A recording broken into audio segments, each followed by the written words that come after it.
ಹೇಳಿ, ಏನು ಸಮಾಚಾರ? ಅದೇ ನಿಮ್ಮ ಸ್ನೇಹಿತರೆಲ್ಲ ಈಗ ಅಹೋರಾತ್ರಿ ಧ್ವನಿ ಮಾಡ್ತಿದ್ದಾರೆ ಸರ್. ಹಾ ಸದನ ನಡೆಯಕ್ಕೆ ಬಿಡ್ತಾ ಇಲ್ಲ. ಹಾ ನರೇಗಾ ಬಗ್ಗೆ ಚರ್ಚೆ ಮಾಡೋದಕ್ಕೆ ಬಿಡ್ತಾ ಇಲ್ಲ ಸರ್. ತಿಮ್ಮಾಪುರ ರಾಜೀನಾಮೆ ಕೊಡಬೇಕು ಅಂತ. ಈಗ ಇತಿಹಾಸದಲ್ಲಿ, ಈ ವಿಧಾನಸೌಧ ಇತಿಹಾಸದಲ್ಲಿ ಯಾರಾದರೂ ಒಂದು ಆಡಿಯೋ ಸ್ಲಿಪ್ಪಲ್ಲಿ ಬಂದದ್ದಕ್ಕೆ ರಾಜೀನಾಮೆ ಕೊಟ್ಟಿರ್ತಕ್ಕಂಥ ಇತಿಹಾಸ ಇದೆಯಾ? ಸಾಕ್ಷ್ಯಾಧಾರಗಳು ಬಲವಾಗಿರ್ಬೇಕಲ್ಲ. ಯಾರೇ ತಪ್ಪು ಮಾಡಿದ್ರು ತಪ್ಪೇ. ಆದರೆ ಹಿಂದೆ ಎಷ್ಟು ಪ್ರಕರಣಗಳನ್ನು ನಾವು ನೋಡಿದ್ದೇವೆ. ಅಲ್ಲಿ 3-4 ಜನ ಮಂತ್ರಿಗಳು ತಪ್ಪು ಮಾಡಿದಾಗ ಇದೇ ಅಶೋಕ್ ಅವ್ರ ಮೇಲೆ ಬಂತು. ಅವರ ಪಿ ಎನೇ ಏನೋ ಮಾಡಿದ್ದಾರೆ, ಅದು ಸಾಬೀತಾಯ್ತಾ? ಕೊಟ್ರ ರಾಜೀನಾಮೆಯ? ಇಂಥವ್ರು ಎಷ್ಟು ಪ್ರಕರಣಗಳು, ಜೊಲ್ಲೆಯವ್ರ ಪ್ರಕರಣ, ಇಂಥವು ಎಷ್ಟು ಪ್ರಕರಣಗಳು ನಡೆದಿದ್ದಾವೆ ಇವ್ರ ಕಾಲದಲ್ಲೇ. ಆಗ ಯಾರು ಈಶ್ವರಪ್ಪನವ್ರದ್ದು ಅಂದರೆ ಪ್ರತ್ಯಕ್ಷ ಸಾಕ್ಷಿ ಇತ್ತು. ಸಾಕ್ಷಿ ಇದ್ದದ್ರಿಂದ ರಾಜೀನಾಮೆ ಕೊಟ್ಟರಷ್ಟೇ. ಅದಾದರೆ ರಾಜ ಇಲ್ಲದೆ ಪ್ರತ್ಯಕ್ಷ ಸಾಕ್ಷಿ ಅವನೇ, ಆ ವ್ಯಕ್ತಿನೇ ಸಾಕ್ಷಿ, ಅವನೇ ಇದ್ದು.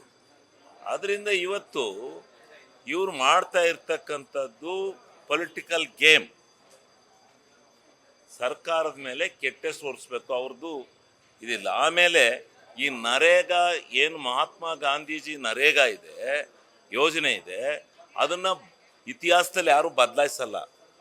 ಬದಲಾಯಿಸಿರೋದ್ರಲ್ಲೂ ಅದರಲ್ಲಿದ್ದಂಥ ಕೆಲವೊಂದು ಮಾರ್ಪಾಡುಗಳನ್ನು ಮಾಡ್ಬೋದಾಯಿತು. ಯಾವುದಾದ್ರು ನ್ಯೂನ್ಯತೆಗಳಿದ್ದರೆ ಮಾರ್ಪಾಡು ಮಾಡ್ಬೋದಾಯಿತು. ಮಹಾತ್ಮ ಗಾಂಧೀಜಿ ಹೆಸರನ್ನ ತೆಗಿಲಿಕ್ಕೆ ಕಾರಣ ಏನು?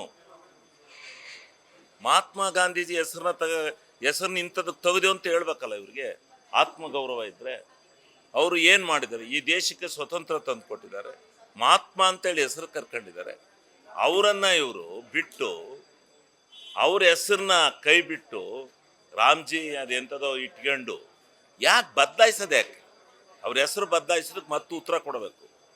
ಆಮೇಲೆ ಎರಡನೇದು, ಇಡೀ ಗ್ರಾಮ ಸ್ವರಾಜ್ಯ ಭಾರತ ದೇಶದ ಇತಿಹಾಸದಲ್ಲಿ ಮಹಾತ್ಮ ಗಾಂಧೀಜಿ ಅವರು ಹೇಳಿದ್ರು ಗ್ರಾಮ ಸ್ವರಾಜ್ಯ ಆಗಬೇಕು ಅಂತ ಹೇಳ್ತಾ ಇದ್ರು.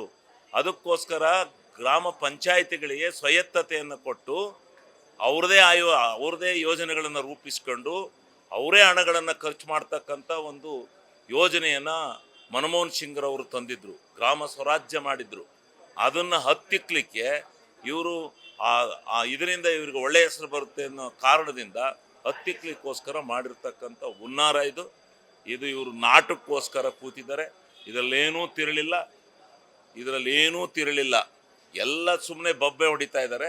ಇದರಲ್ಲಿ ಏನೂ ಆಗೋದಿಲ್ಲ. ಯಾವ ತೋರಿಸ್ಬೇಕಲ್ಲಪ್ಪ. 6,000 ಕೋಟಿ ಸುಮ್ಮನೆ ಬಾಯಲ್ಲಿ ಹೇಳ್ಬಿಟ್ರೆ ಯಾವುದ್ರಲ್ಲಿ 6,000 ಕೋಟಿ ಇಂಥದ್ರಲ್ಲಿ ತಗೊಂಡಿದ್ದಾರೆ, ಇಂಥರ್ಥ ತಗೊಂಡಿದ್ದಾರೆ? ಯಾರೋ ಒಬ್ಬ ಅಸೋಸಿಯೇಷನ್ನವರು ಹೇಳ್ತಾರಪ್ಪ, ಎಲ್ಲೆಲ್ಲೋ ನಡೆದಿರ್ಬೋದು. ಎಲ್ಲರ ಕಾಲದಲ್ಲೂ ನಡೆದಿದೆ. ಯಾರ ಕಾಲದಲ್ಲಿ ನಡೆದಿಲ್ಲ? ಎಲ್ಲರ ಕಾಲದಲ್ಲೂ ಕೆಲವು ಪ್ರಕರಣಗಳು ನಡೀತವೆ. ನಡೆದಿರ್ತಕ್ಕಂಥ ಸಂದರ್ಭದಲ್ಲಿ ಸಾಕ್ಷ್ಯಾಧಾರಗಳನ್ನು ಪ್ರೂವ್ ಮಾಡಬೇಕಲ್ಲ. ಸಾಕ್ಷ್ಯಾಧಾರಗಳನ್ನು ಇಟ್ಟಿದ್ರೆ ಒಪ್ಕೋತೀನಿ ನಾನು. ಅದು ಬಿಟ್ಟು ಹಿಟ್ ಆ್ಯಂಡ್ ರನ್ ಕೇಸ್ ಮಾಡಿ ಬರೀ ಭ್ರಷ್ಟಾಚಾರ ಅಂತಲೇ ಹೇಳುವಂಥದ್ದು ತಪ್ಪು. ಇದು ನಿಜವಾಗ್ಲೂ BJPಯವರು ಸರ್ಕಾರದ ಮೇಲೆ ಕೆಲವು ಜನಪರ ಕಾರ್ಯಕ್ರಮಗಳನ್ನು ಹತ್ತಿಕ್ಕಲಿಕ್ಕೋಸ್ಕರ ನಡೆಸ್ತಾ ಇರ್ತಕ್ಕಂಥ ಹುನ್ನಾರ ಇದು ಅಂತಕ್ಕಂಥದ್ದನ್ನು ನಾನು ಸ್ಪಷ್ಟವಾಗಿ ಹೇಳಲಿಕ್ಕೆ ಬಯಸ್ತೇನೆ.